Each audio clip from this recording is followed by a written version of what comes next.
Hello friends, आज की इस वीडियो में हम डिस्कस करने जा रहे हैं एमयू के पीएचडी फॉर्म को किस तरीके से फिल किया जाएगा। ठीक है, तो वीडियो स्टार्ट करते हैं। सबसे पहले आपको क्या करना है, mu.ac.in को क्लिक करना है। इस तरीके से विंडो आप लोगों के सामने आएगी। उसके बाद जैसे कि ये प्रोसीजर है, सबसे पहले इसे देख लीजिए कि जो फॉर्म है पीएचडी का वो रिलीज हुए हैं 22 जुलाई को, और जो लेट फीस के बिना आप इसे 19 अगस्त तक फिल कर सकते हैं, और विद लेट फीस आपको 26 अगस्त तक 300 रुपये चार्ज एक्स्ट्रा लगेगा।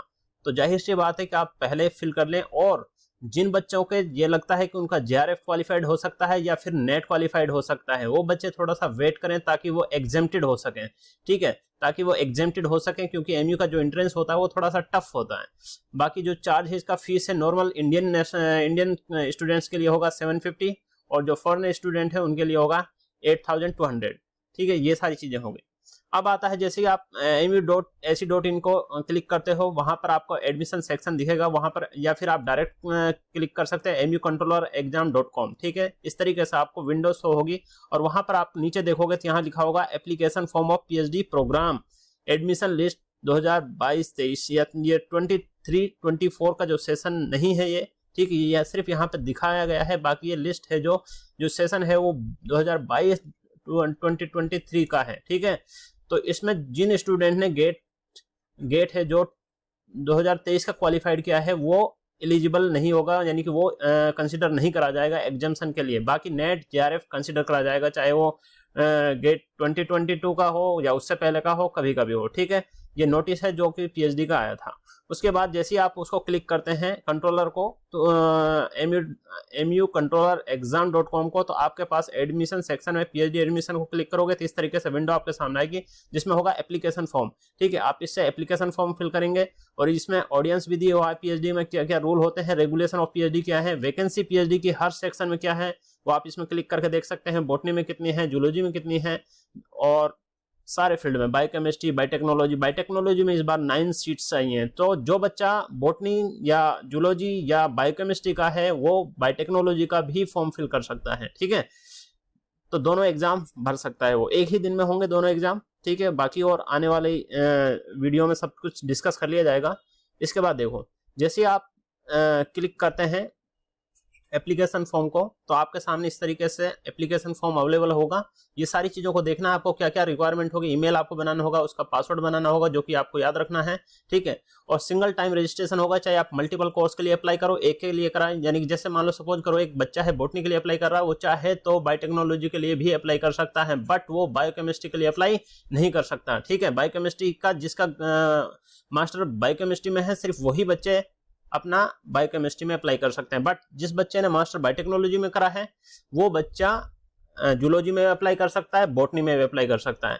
ये सारी चीजें आपके पास पहले से होनी चाहिए, जैसे कि फोटो होना चाहिए आपके पास 200 KB का। ठीक है, और उसके पास सिग्नेचर अपलोड होंगे इसमें, मोबाइल नंबर, ईमेल आईडी। ठीक है, और जो आप पेमेंट करेंगे वो ऑनलाइन होगी, किस तरीके से, ये सब चीजें आप देख सकते हैं। ठीक है, जब आप इसे प्रोसेस करोगे तो आपको पूरा समझ में आ जाएगा।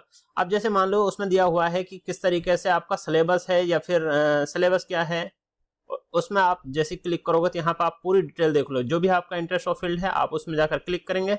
जैसे मान लो सपोज करो हमने लाइफ साइंस को, फैकल्टी ऑफ लाइफ साइंस को क्लिक किया, उसमें हमें दिखाया जा रहा है पेपर 1 है जो रिसर्च एप्टीट्यूड और मेथोडोलॉजी का है, रिसर्च मेथोडोलॉजी का। और जो दूसरा पेपर है पेपर बी होता है, 2 पेपर होते हैं, दोनों पेपर एक 40 मार्क्स के क्वेश्चन होते हैं, यानी 40 क्वेश्चंस होते हैं, 40 क्वेश्चन इसमें होते हैं, 40 क्वेश्चन इसमें होते हैं। और क्वालिफाइड करने के लिए 40 क्वेश्चन कह दीजिए या 50% मार्क्स चाहिए होते हैं। ठीक है, या फिर 39 कह दीजिए, 39 कंसिडर करे जाते हैं मोस्टली। ठीक है, तो जूलॉजी हो, बॉटनी हो, या फिर वाइल्ड लाइफ हो, म्यूजियोलॉजी हो, इन सभी के लिए कॉमन जो आपका होगा पेपर 1 कॉमन होता है। यानी कि मान लीजिए सपोज करो सुबह 10 बजे से 11 बजे तक, और हाँ इसका टाइम ओनली 45 से 60 मिनट्स का होता है। ठीक, ऐसा नहीं कि 2 घंटे का होता है, और 60 मिनट का कभी नहीं होता है। मोस्टली 50 मिनट्स में या 45 मिनट्स में ही आपसे पेपर ले लिया जाता है, क्योंकि 5 से 7 मिनट जो भी साइन का पैटर्न होता है, या फिर कोई और चीज एक्टिविटी कराते हैं वो सैंपल पेपर डिस्ट्रीब्यूट करने में, ठीक, साइन कराने में, और भी सारी चीजें होती है वो उसी में होती है। यानी कि इनका टाइम होता है 10 से लेकर 11 बजे के बीच में आपका टेस्ट कंप्लीट हो जाना, ठीक है। उसके बाद 30 मिनट्स या 1 घंटे का गैप मिलता है, फिर दूसरा सेक्शन होता है वो स्टार्ट हो जाता है 12 से 1। जैसे मान लो सपोज करो सेंटर सेम ही होता है, जैसे मान लो बॉटनी डिपार्टमेंट में बच्चे का सैंपल पड़ा है तो पहला पेपर बॉटनी डिपार्टमेंट हुआ तो दूसरा पेपर भी बॉटनी डिपार्टमेंट में हो सकता है, ठीक है। अगर मान लो कि उसी बच्चे ने कहीं बायोटेक्नोलॉजी में अप्लाई किया है, बॉटनी में भी अप्लाई किया है, तो 12 से 1 वो अपना बॉटनी का दे लेगा, उसके बाद 1 घंटे का गैप मिलेगा उसे, उसके बाद वो 2 बजे से 3 बजे तक वो अपना बायोटेक्नोलॉजी का दे सकता है। यानी कि एक बच्चा 2 एग्जाम एक साथ दे सकता है, ठीक है। 2 फील्ड में अप्लाई कर सकता है, चाहे वो जूलॉजी में करे, चाहे बायोटेक्नोलॉजी में करे, म्यूजियोलॉजी में करे, किसी में भी करे, बायोकेमिस्ट्री में करे, ठीक है। तो ये प्रोसेस होगा।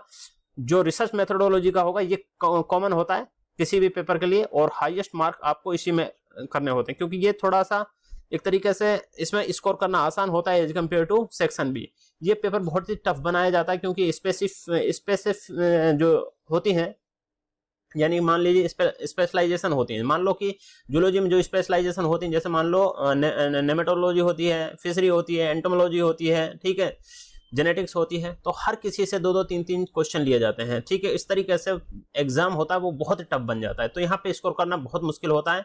और अभी तक जो देखा गया है नेगेटिव मार्किंग नहीं होती है, ठीक है। बट फिर भी आप इंस्ट्रक्शन पढ़ने के बाद ही सोचें कि नेगेटिव मार्किंग है या नहीं है। उसके बाद होता है जैसे कि मान लो कि कोई बच्चा अगर नेट क्वालिफाइड है या जेआरएफ क्वालिफाइड है, तो क्या बेनिफिट किसको ज्यादा मिलेंगे? जो बच्चा इंट्रेंस क्वालिफाइड करता है, इंट्रेंस जो क्वालिफाइड करेगा, ठीक है, उसको ज्यादा बेनिफिट मिलेगा। क्यों? क्योंकि पेपर 1 भी 40 मार्क्स का है, पेपर 2 भी 40 मार्क्स का है, और जो वाइवा या कह दीजिए इंटरव्यू कह दीजिए, जिस दौरान आपको एक पीपीटी बनानी होगी, जो भी आपका रिसर्च प्रपोजल होगा, रिसर्च प्रपोजल के बेस पे बनानी होगी आपको, ठीक है, तो वो 20 मार्क्स का कंसीडर करा जाता है। यहाँ पर जो सब्जेक्ट एक्सपर्ट होते हैं वो उनके सामने आपको अपना टॉपिक होता है जो उसको डिफेंड करना होता है, जो भी आपने प्रपोजल बनाया है कि भाई आप किस तरीके से उस रिसर्च को परफॉर्म करना चाहते हो, क्या उसका कोई गैप है, लूप होल है, या कहाँ से आपको वो आइडिया है, इन सारी चीजों के ऊपर आप 20 में से आपको आउट करने होते हैं। अब जो बच्चा एग्जेम्प्टेड होते हैं, यानी एग्जेम्प्टेड कैसे होता है, नेट क्वालिफाइड है किसी के पास, गेट क्वालिफाइड है, वो भी 2021 और 2022 का, ठीक है, 2023 का गेट कंसिडर नहीं करा जाएगा, ठीक है। और या फिर कोई बच्चा सेट क्वालिफाइड है, सेट क्वालिफाइड है वो भी कंसिडर कर लिया जाता है, खाली नेट क्वालिफाइड है वो भी कंसिडर करा जा रहा है, या फिर आईसीएमआर का एग्जाम क्वालिफाइड है, ठीक है, कोई भी एंट्रेंस क्वालिफाइड है तो वो कंसिडर कर लिया जाएगा, डीबीटी का है वो भी कंसिडर कर लिया जाएगा, ठीक है। तो अब मान लो सपोज करो जिस बच्चे के पास जेआरएफ है, इनको सिर्फ ओनली 40 मार्क्स मिलेंगे, ठीक है, बट जो बच्चा इंट्रेंस देगा उसको तो 80 में से 50 प्लस भी मिल सकते हैं, ठीक है, 60 भी मिल सकते हैं। तो अगर मान लो सपोज करो किसी बच्चे को 60 मिल गए, अब उसने अप्लाई किया है बायोटेक्नोलॉजी में, ठीक है, जाहिर सी बात अगर उसके 60 आ गए तो उसको कोई निकाल नहीं सकता, ठीक है, कोई एक्सटर्नल कोई इंटरनल किसी का कोई जैक नहीं चलेगा। If any student score 60 plus that means उसका सिलेक्शन 100% होगा, ठीक है। इसलिए कहा जाता है कि इंट्रेंस जो बच्चा देता है वो ज्यादा इंटेलिजेंट कंसिडर करा जाता है टीचर्स द्वारा, ठीक है। तो जो बच्चे जेआरएफ होते हैं उनको सिर्फ 40 मार्क्स मिलेगा, नेट गेट जेआरएफ वाला बच्चा है जो उसको सिर्फ 40 मिलेगा, out of 80 he scored 40 marks. But जिसने इंटरेस्ट दिया है अगर वो 50 प्लस कर देता, क्वालिफाइड कर देता, उसका सिलेक्शन 100% होगा। भाई अब 20 मार्क्स है, 20 मार्क्स का इंटरव्यू है, इसमें से 10 मिल जाए, 5 मिल जाए, 15 मिल जाए, ठीक है, 15 से ज्यादा किसी को नहीं मिलते, चाहे वो टॉपर हो चाहे किसी का कोई भी हो, ठीक है। मोस्टली क्या मिलता है 10, 11, 12, 10 to 15 के बीच में मार्क्स होता है। अब मान लीजिए सपोज करो जिस बच्चे ने 45 स्कोर किया है एंट्रेंस में बैठकर और उसको 50 मार्क्स मिले हैं, तो इसको 60 मिल गए टोटल। मान लो सपोज करो एक बच्चा जेआरएफ क्वालिफाइड है, उसने 40 मार्क्स उधर मिले, बट इंटरव्यू में थोड़ी ना है कि 20 आउट ऑफ 20 मिल जाएंगे, तो इसका सिलेक्शन रुक सकता है, ठीक है। तो जेआरएफ वाला बच्चे को इंट्रेंस अगर नहीं दिया है तो जो बच्चा इंट्रेंस क्वालिफाइड कर रहा है उसका सिलेक्शन ज्यादा स्ट्रॉन्ग है एज कंपेयर टू जो स्टूडेंट जो जेआरएफ गेट नेट क्वालिफाइड है। ये बात अपने दिमाग में रखिएगा, ठीक है। तो कभी भी अपने आप को कम मत माने। और बाकी जो नेक्स्ट वीडियो आएगी उसमें हम डिस्कस करेंगे कि भाई किस तरीके से जो एमयू में अपनी सीट है उसको कंफर्म किस तरीके से करोगे, ठीक है। बाकी क्या क्या रिक्वायरमेंट होती है, एलिजिबिलिटी वगैरह बता दिया हमने, गेट 2023 का क्यों कंसिडर नहीं करा जा रहा, और इन सबको डिटेल में हम नेक्स्ट वीडियो में कंसिडर करेंगे, नेक्स्ट वीडियो में डिस्कस करेंगे। और किस तरीके से हम मास्टर जो पास आउट है 2022 में, ठीक है, जिन्होंने मास्टर पास आउट की है 2022 में, ठीक है, वो एलिजिबल हैं, ठीक है। बट जिन बच्चों ने 2023 में मास्टर कंप्लीट किया है वो इस एग्जाम के लिए एलिजिबल नहीं है, याद रखिएगा, ठीक है। और ना ही गेट ने। हाँ, सपोज करो जिन बच्चों का, मैंने आपको अभी बताया, जिन बच्चों का जेआरएफ का रिजल्ट है, जो CSI जेआरएफ है, जो अभी उसका रिजल्ट अनाउंस नहीं हुआ है, अगर वो एग्जाम का रिजल्ट अगर अभी आ जाता है तो आप उस मार्क्स को लगा दोगे और आप एग्जेम्प्टेड हो जाओगे अपने एग्जाम में। ठीक है, एग्जेम्प्टेड का मतलब ये होता है कि आपको एंट्रेंस देने की जरूरत नहीं है, आपका सिलेक्शन हो गया, you have to come only for interview. ठीक है, इन सारी चीजों को देखते हुए बाकी जो नेक्स्ट वीडियो हो हम उसमें आपको डिस्कस करेंगे किस तरीके से तैयारी करनी चाहिए, किस तरीके से पूरा प्रोसीजर होना चाहिए, पेपर 1 की तैयारी किस तरीके से करनी चाहिए, पेपर 2 की तैयारी किस तरीके से करनी चाहिए, क्या इंपॉर्टेंट एरिया है, कौन कौन से पेपर हैं, वो सब अपलोड है। कुछ पेपर मेरे इसी यूट्यूब चैनल पर अपलोड हैं, बॉटनी, जूलॉजी, बायोटेक्नोलॉजी के। ठीक है, और भी पेपर अपलोड कर दिए जाएंगे जैसे जैसे उनका पैटर्न होता है। और कुछ ये देखा जाएगा, जैसे मान लो हमारी भी कुछ अचीवमेंट्स हैं, हमारा जो है गेट जेआरएफ सब क्वालिफाइड है। ठीक है, PMRF के लिए भी नॉमिनेटेड करे गए हैं। ठीक है, उन सारी चीजों को देखते हुए, ठीक है, इस तरीके से आप लोग सभी तैयारी करें अच्छे से। और हम ये जो इस साल हम कुछ बच्चों का सिलेक्शन कराएंगे, जैसे कि मान लो हम उनका रिसर्च प्रपोजल बनवाते हैं, प्रेजेंटेशन तैयार करते हैं और पेपर 1 को गाइड भी करते हैं, पेपर 1 की पूरी क्लासेस लेते हैं, नॉर्म जिस तरीके से पेपर 1 तैयार करा जाता है। और बच्चा उसमें 40 में से आराम से 35 तक, 35 या 30 के 35 के बीच में क्रैक कर ले जाता है। ठीक है, क्योंकि वे ऑफ जो सब्जेक्ट है, जो हमारे नोट्स हैं, उन सब चीजों को प्रोवाइड करा जाता है, उसका एक सूटेबल अमाउंट होता है जिसे हम लेते हैं कैंडिडेट से। ठीक है, तो अगर किसी को लगता है कि हमें एडिशनल हेल्प चाहिए, एडिशनल गाइड चाहिए या फिर मोटिवेटर की तरह कोई सपोर्ट चाहिए तो हमें कांटेक्ट कर सकता है। ठीक है, हमारी मेल आईडी भी आपको पता है। ठीक है, आप चाहे husseinchemistry@gmail.com पे भी कम कर सकते हैं, और भी हम आपको बताएंगे यूट्यूब पे आप मेंशन कर सकते हैं, इसी वीडियो में कमेंट में मेंशन कर सकते हैं। ठीक है, उस तरीके से पूरा जो अमाउंट वगैरह है वो सब चीज़ बता दिया जाएगा। होपफुली ये वीडियो आप लोगों को बहुत काम आएगी, तो आप इसे लाइक और सब्सक्राइब और शेयर करें जो भी आपके दोस्त हैं वो PhD में एडमिशन चाहते हैं। ठीक है, ओके, बाय, थैंक यू।